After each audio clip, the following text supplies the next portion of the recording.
Welcome on in, my friends. In today's video, we are going to be playing my favorite deck archetype here in Marvel Snap, Heimdall Movement, but today we're going to be getting a little weird with it.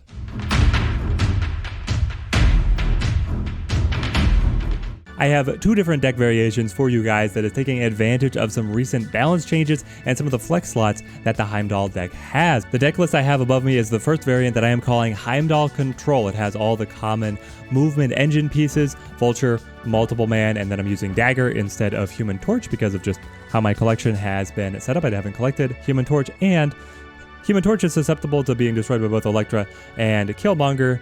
Dagger is not, so she works just fine in replacement. We are bringing in Ebony Maw, 1 strength, 7 power, insane stat efficiency for the energy cost. The downside is you can't play cards to that location, and you have to break in your hand after turn 3.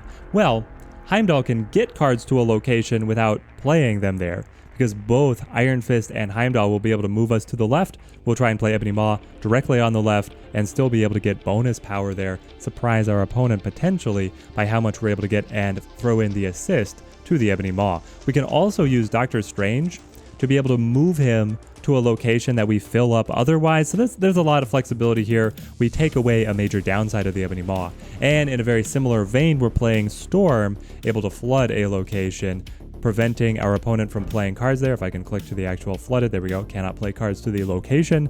Once again, Heimdall offers the exact same solution. I can move there instead of playing there and be able to top my opponent. So here we're leveraging a little bit of control against the opponent, and then here we are just leveraging insane stat efficiency to be able to get us up and above what the opponent is able to do. We are going to play some matches with this deck, and then we're going to switch over to the alternate variant. You can check the timestamps if you want to be able to jump around and see the rest of the deck building. But I should say before we begin that what I am considering the flex slots in the classic Heimdall Movement deck is the spots occupied by Okoye and Nakia. They have both been nerfed to shadows of their former selves when the deck list was first conceived. They were supposed to be here to be able to empower Multiple Man, the main engine card of the deck, and because they just don't do that nearly as well as they used to, I feel like I get more use out of the Ebony Maw for his energy efficiency and Storm for that control against the opponent. Multiple Man, Doctor Strange, Vulture is a great draw for us. For turn 2, we could set up Multiple Man and then hope to be able to get into Doctor Strange to start stretching him around. Camartage. Very interesting, getting the double effect. Oh, this is it. Forge is going to now be able to add +4 to the Multiple Man. I love it so much. Hey, somebody's actually trying the new buffed lizard. I commend your attempt, but I don't think it's very good. We get... No way. I got the Iron Fist. Okay, hang on. We can do so many combos out of Camartage here. I love it. Let's play Multiple Man, get the super buffs onto him, and then we'll set up Iron Fist to be able to double kick Vulture into the Dream Dimension. Has a more comic book sentence ever been said? Ah, you've got the Psylocke. Interesting. I have no idea what my opponent is trying to play. They're playing good cards, but they don't seem to synergize together in my mind. I don't get it. I was thinking about doing the Vulture, but doing the Hulkbuster is so much better. Now we get to stretch the 11 strength Multiple Man twice. Alright, opponent, show me. Come on. You see that I'm ramping up here. I've got the dream draw of the movement deck. What are you going to be able to bring against me? There's the Wong, sure. How does Quinjet fit in your deck? Why are you playing Quinjet? Oh, wait. It's, Quinjet just does nothing. It's only providing an ongoing effect. What the opponent is doing is they're about to play Spectrum to get plus, with Wong, +8 to all of their ongoing cards. That's their play. Why? I'm a little confused as to why you would play Psylocke. Yeah, I don't get the Psylocke position, but that's okay. I don't have to understand.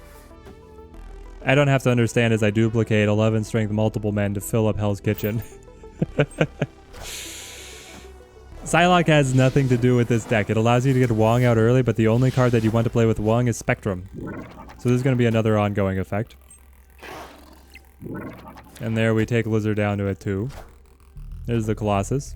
So basically what the opponent's deck is trying to do is just play all of the little pieces. Do I play Heimdall here? I think I do. Yeah. Alright, let's see. Does the army of 11 strength multiple men defeat the dream setup of Wong, Spectrum, Kamartaj, and then all of their ongoing minions? They're gonna have some big boys. Bah. Oh, it was so good. The way we were able to set up Forge and Iron Fist. Maybe they didn't even draw Spectrum and they were just bluffing. Because they did snap. I kind of wish that I could have shown you guys what that deck was able to do. Because it looked like a dream setup for them as long as they actually had Spectrum in hand going +8 on everybody. So good. Ooh, we got a mission. Let's unlock that. Multiple man Storm, Ebony Maw. We have our control tech in hand and our best engine card as well. Ah, but the TVA, well.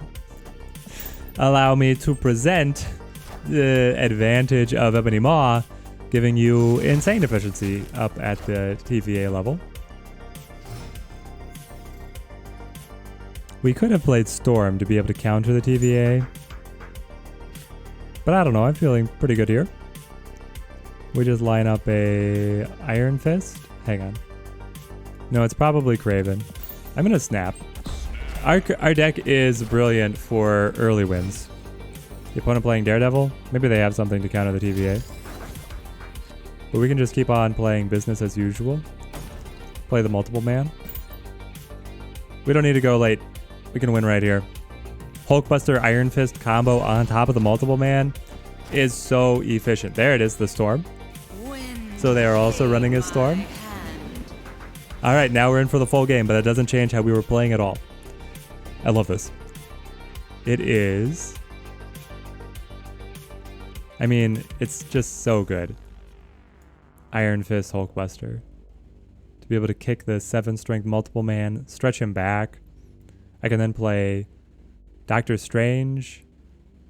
Or I could play Storm to throw some control on the opponent. They're going to be really hurting on spaces to play, but then again, so am I. Is this actually the case where I want to play it? Okay. Multiple man bounces, stretches back. What do they flip? They will get to know what it's going to be based on having Daredevil. Here comes Korg, trying to slow us down. I don't understand the Korg Iceman piece of the deck, but I don't have to understand.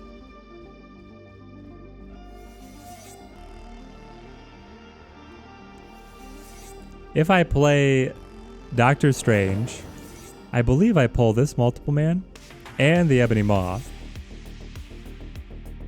That's not doing much for me, I suppose. It's just kind of interesting because I can't play to the flooded location anyway. If I play Storm, I limit their capability to match us quite significantly. Cutting off these 2 spots to be able to play to. I could also play Storm over here, knowing that I'm going to be able to play Heimdall afterwards. Could also play Cloak to be able to stretch an extra multiple man. Okay, we'll do it. We'll take it like this. Heimdall is such a high intellect deck to be able to predict what your opponent is doing, to be able to plan out your combos multiple turns into advance with these exponential cards like stretching multiple man, having to set up, I'm going to move here, I'm going to stretch the card here, these cards will be slotted out. It's just very taxing. I can't play too many matches of Heimdall in a row, but when I play them, I love them. So for the final, the final turn is just Heimdall. The question is, do we play Heimdall to Hell's Kitchen or do we play Heimdall to Wakanda? That will depend a little bit on what our opponent decides to play. It will be storming instead of Wakanda, the right lane. Opponent snapped. All right, there it is. The Daredevil has seen our turn 5. They have snapped. But I'm not scared. I think their final play... If you're playing Daredevil, there's the Hobgoblin. Okay, he comes across, sure. We're still ahead. And it's flooding. And it did limit us. We just play Heimdall here. So we're going to be able to shift all 3 of these to win the flooded location. And then we're going to be able to shift the first 3 here. So multiple man, Storm, and Cloak. That leaves the Hobgoblin, stretches multiple man back. I think this is good for us overall. I'm expecting that they play Leader as their finisher. I mean, it's okay. It's a little bit informed because their portrait is Leader. Let's go back. But I've usually seen Leader as the finisher for the Daredevil decks. Will that be the case yet again? Have I soul read you? Let me tell you, Heimdall's not nearly as good for you as it is for me. And then we stretch back. Oh, it's so much power. Oh, it's Professor X. They had nothing. What was this? They snapped. They were trying to mind game us, but we did not play. We didn't take the bait.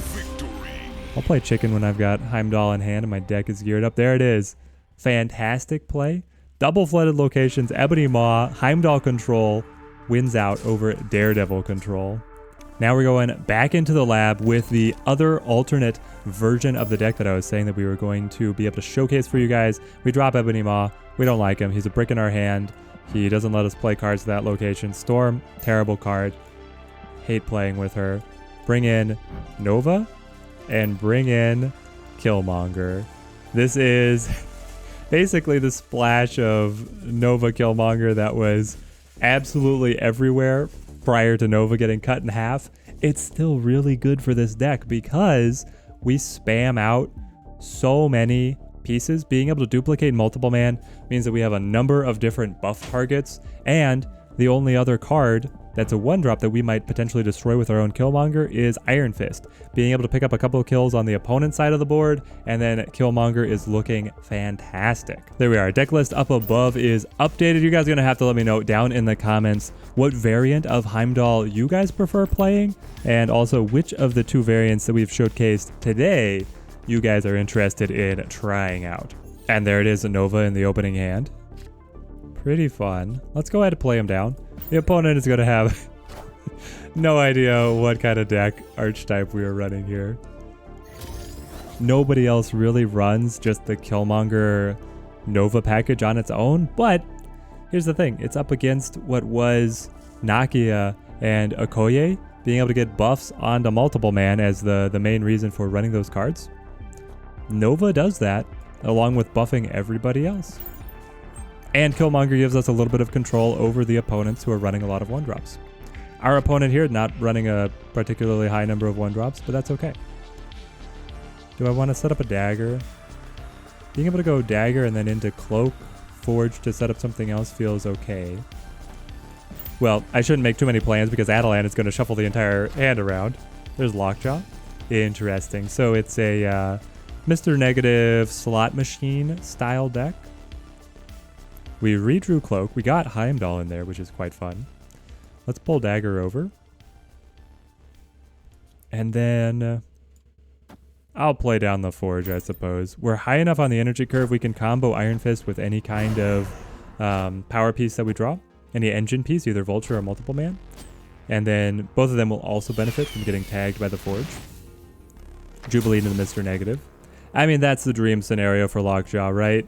Is being able to Jubilee. You didn't have Mr. Negative in hand. He pops up, gives you the effect. Odin flipped it back. No way. So now their deck is just normal. It's as if Mr. Negative had not been played, and we win out. Okay. Why are you running Odin? That's definitely gonna happen. Hey, if you guys enjoy this style of video showing variants of a deck, then quick like down below, short comment as to which deck you liked better. That's what jumpstarts the video on YouTube and keeps the channel afloat. Now let's get into another brilliant Heimdall battle. Vulture, Cloak, Heimdall, Hell's Kitchen will give us Nova. I love it. Turn 1 play. This deck is so high tempo. All the cards, very cheap. You often want to pass still to be able to get your combos together, but they can come out swinging from the very beginning, and you like being able to build some of these engine cards early. So we have Multiple Man, Dagger, and Vulture, and then we have Cloak to be able to move all of them together, and then we have Heimdall to move them all together again. I love it. Ah, the mirror match. Well, this means that if we do draw, here it is. We get all the squirrels. This is what Killmonger is great for, to be able to clear the board. Do I necessarily want the board cleared though? It's hitting me and my opponent equally if they are also a movement deck. And so far we've matched each other piece for piece.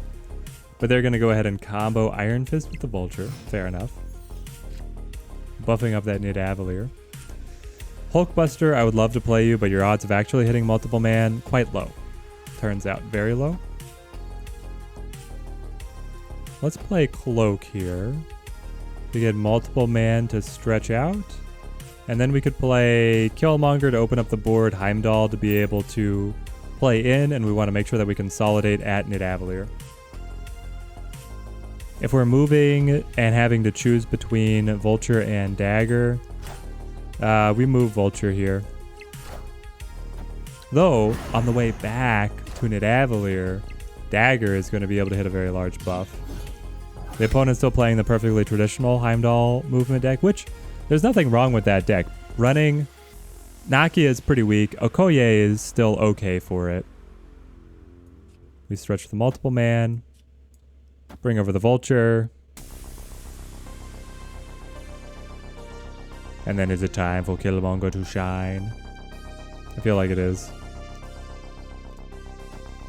Let's go. Hang on. Maybe I want something at Hell's Kitchen.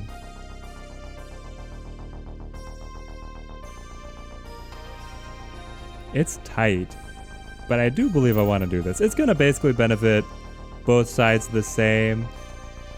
Though I'm killing Nova and buffing the rest of my living cards, and I'm also killing their Iron Fist. So in terms of just the stats from Killmonger, we're doing well. We're getting an extra +5 from Nova, killing 2 on their Iron Fist, and then that's 7, 8, 9, 10 total. So it's a 3 energy, 10-point swing. Quite nice. The opponent is snapped. What do you know that I don't know? We've been able to both set up our decks quite effectively. You're running... Yeah. Your Vulture is able to benefit from the Cloak, but this is okay. I don't mind you leeching off of some of my effects. As I clear your board. Take all the buffs. Now Multiple Man is a little bit larger. That's the goal. Okay, what's the opponent trying to do? They've got Kraven. Doctor Strange pulls Vulture back. It's quite good.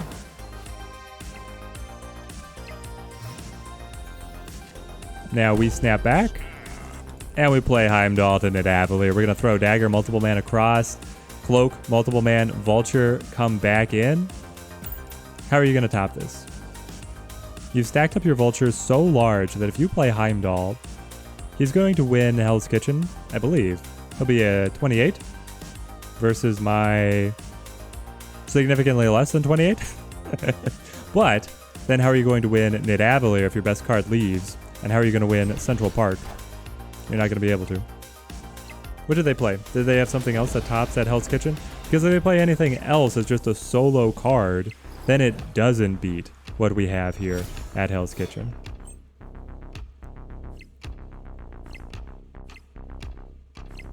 Oh, I'm dying to know what's going to flip over. It's Heimdall, right? It has to be Heimdall.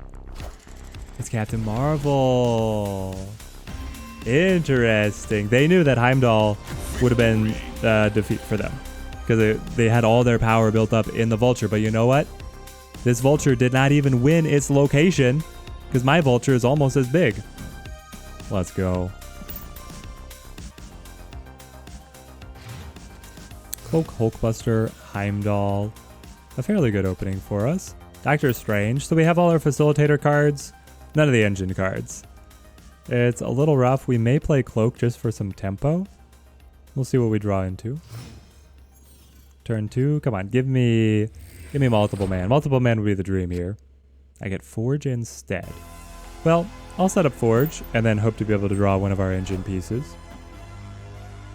Gives us an early tempo play. It's a little proactive. They get Mr. Sinister to the vault. It's quite good.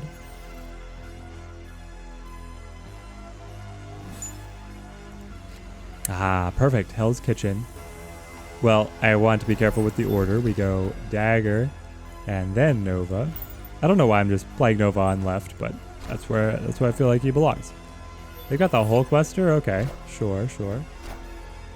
Dagger's a little buffed. Be able to get her into the vault. We draw Killmonger, which is fantastic. Do I want to Doctor Strange for Dagger? I suppose so. It's a little awkward for the energy curve, but it's what we've got. And we can use Cloak later on, especially if I draw multiple man. I can play both of those down at the same time, and then move both Dagger and multiple man together. Which would then be on the, well, that'd be on turn 6 that I play Heimdall. You could just actually see the gears turning. It's the meme of the woman trying to do math. There we go. Dagger's up.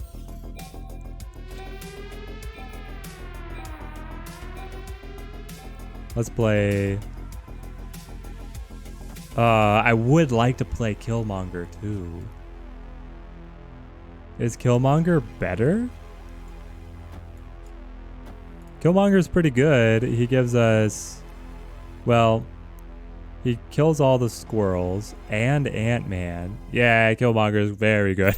At first I was only looking at my board and how many buffs I was getting from Nova, and then I looked at their board and how many things were ripping away from them, and it's great. Pop. Oh, it's so good. Killmonger, let me tell you guys, Killmonger Nova, great for Angela. Because you can play your 1-drops, get the buffs, get their active effects. Buffs on Angela, and then Killmonger cleans them away, and you keep playing them. Now I play something like this.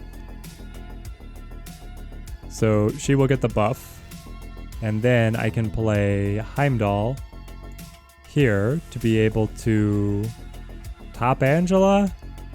And then this cluster tops in Kunlun. They also get the buff from Kunlun, and then Dagger comes in to solo win the vault. That's the game. No, they have Claw to be able to buff up Hell's Kitchen. I should have played the Kunlun. I don't think it matters, but I should have played the Kunlun. I'm blind. I was literally looking at Angela instead of the big glowing number that tells me how much power they have at the location. It's okay. We still win. Thank goodness. But yeah, guys, turns out if you use the obvious UI, you do a little bit better and don't suicide Heimdall into a spot you're already going to lose. Here is the deck in all of its glory. I have to say that I like this variant better than the Ebony Maw Storm variant. Killmonger is just so powerful, able to sweep away the opponent's 1-drops on top of triggering the Nova buff for your side. Even though Nova is a shadow of his former self, he's still able to get buffs onto some of your key engine cards, and with multiple man duplicating himself, you're able to make excellent use out of a Nova. And the main reason that I'm loving Killmonger is because then he can take care of the problematic locations. Lost World, Central Park, another one that spits out the little negative ninjas. Just even though you're clearing them from both sides equally, it keeps board space open for you to be able to get extra buffs from your engine pieces that need the open space to be able to move to. Subscribe to the channel if you want to be able to see more deck variants like this. I've had a ton of fun being able to make all these videos for you guys and have a lot of projects in the works. So till next time, thank you guys for watching and have a good one.